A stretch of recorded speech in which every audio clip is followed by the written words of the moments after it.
El detective Samuel Ortega no creía en las coincidencias. A sus 48 años, con demasiadas canas y una obsesión que lo mantenía despierto, sabía que el universo no desperdiciaba patrones. Todo había comenzado como una simple anomalía estadística, un dato curioso en la monotonía de su trabajo. Crímenes separados por décadas, en ciudades distintas, con resoluciones que rozaban lo imposible. Y en medio de todo, un detalle común que nadie más parecía ver. Un rostro no siempre estaba claro.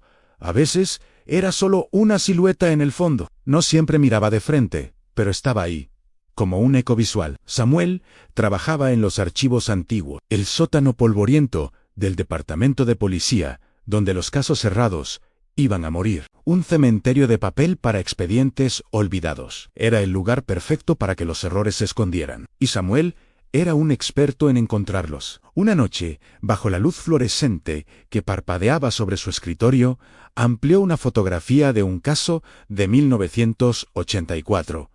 Y lo vio otra vez. Un hombre, al fondo de la escena del crimen, borroso, casi imperceptible entre la multitud de curiosos. Pero este hombre no miraba el cuerpo, miraba directamente a la cámara, como si supiera que, décadas más tarde, alguien como Samuel estaría observándolo. Con el corazón acelerado, Samuel abrió otro archivo, luego otro, y otro, más en años distintos, ciudades distintas, víctimas distintas, pero siempre el mismo rostro, congelado en el tiempo, sin una arruga de más, sin una cana nueva, la misma expresión, serena y vigilante. «Esto no es posible», murmuró para sí mismo, sintiendo un escalofrío recorrerle la espalda.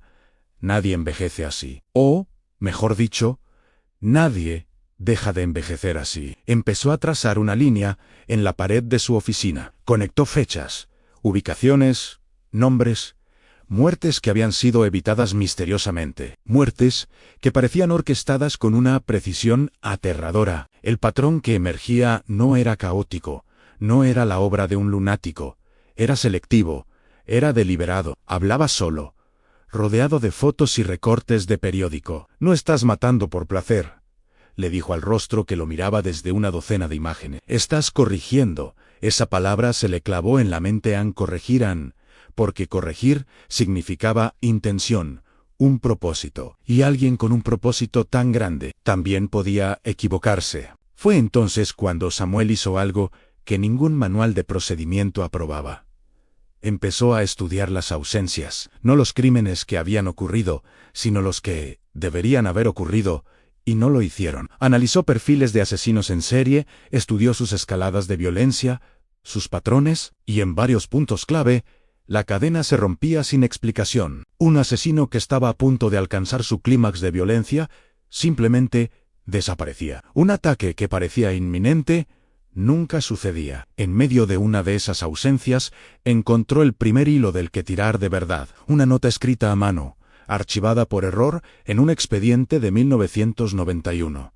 La caligrafía era firme, precisa, casi quirúrgica. Decía simplemente: «No llegará a la tercera». Samuel sintió un frío helado. No era una predicción policial, no era una nota de un informante, era una sentencia, una declaración de intenciones de alguien que ya sabía el final. Esa noche, Samuel soñó con el rostro.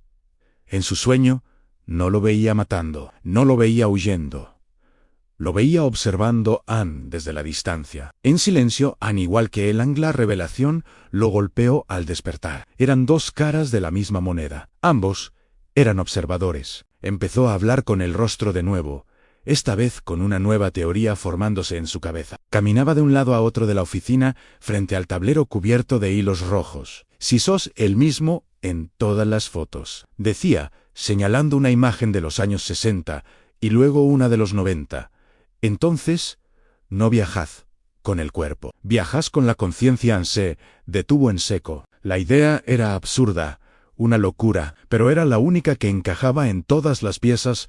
«Y si viajas así, dejas huellas», continuó, su voz apenas un susurro. «Han no huellas físicas. Dejas huellas temporales, han paradojas, han pequeños errores el punto de quiebre. La pieza que finalmente completó el rompecabezas llegó cuando Samuel conectó un caso reciente con uno antiguo que, en teoría, no tenía ninguna relación. Un doble homicidio ocurrido hacía pocos meses. Releyendo el informe, encontró la declaración de un testigo. Un nombre familiar buscó en los archivos antiguos y lo encontró. El testigo había muerto en un accidente de coche 10 años antes de presenciar ese doble homicidio.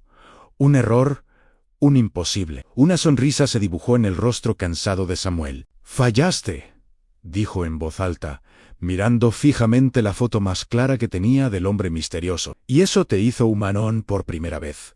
El hombre del rostro no era una entidad divina, un fantasma intocable. Era alguien improvisando sobre la marcha, cometiendo errores como todos. Esto cambiaba las reglas del juego. Si podía cometer un error, podía cometer otro. Samuel tomó una decisión peligrosa, una que lo ponía directamente en el camino de esta fuerza desconocida. En lugar de buscar en el pasado, decidió mirar hacia el futuro. Buscó un crimen que aún no había ocurrido, pero cuya probabilidad era altísima. Un asesino en serie metódico, conocido por cambiar de ciudad y de método justo cuando la policía estaba a punto de atraparlo. Era el candidato perfecto para una corrección. «Sí, intervenís», susurró Samuel a la oscuridad de su oficina.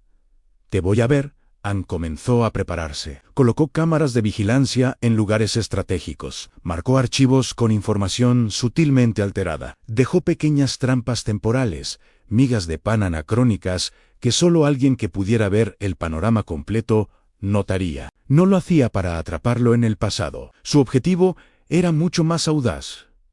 Quería obligarlo a aparecer, a revelarse. En la cueva, en otro tiempo, Gabriel despierta sobresaltado.